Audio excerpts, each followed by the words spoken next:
ఆయనకున్నటువంటి మిషన్ ఏమిటి అని అంటే to bring the heavens and the earth together. Everybody, ప్రతి హిందూ, ప్రతి ముస్లిం, ప్రతి క్రైస్తవుడు, ప్రతి మతము లేనివాడు, ప్రతి మతాన్ని దేవుణ్ణి తిరస్కరించే వాడికి సైతం చెప్పాల్సినటువంటి సందేశం, God so loves this world. ఎంత ప్రేమిస్తాడు అని అంటే నువ్వు చీత్కరించి రిజెక్ట్ చేసినప్పటికీ స్టిల్ లవ్స్ యూ. ఆ ప్రేమ సందేశమే క్రిస్మస్ సందేశం. He wants to dwell with us. ఆయన మనతో జీవించాలని ఆశపడుతున్నాడు. ఆయన మనకు మధ్య జీవించాలని ఆశపడుతున్నాడు.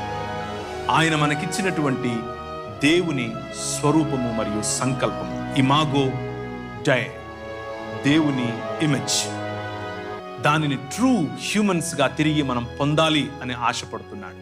పునరుత్థానము చెందినటువంటి శరీరములలో తిరిగి యేసును పోలినటువంటి స్వరూపం మనం పొందునట్లుగా యేసుక్రీస్తు ప్రభువు దేవత్వమును మనకి ఆపాదించటానికి, దేవత్వమును మనకి ఇవ్వటానికి, అనగా దేవుళ్ళమవుతామని కాదు, పునరుత్థానమునకు సంబంధించిన మహిమను పొందటానికి, మహిమను మనకి ఇవ్వటానికి ఆయన ఈ లోకానికి వచ్చాడు.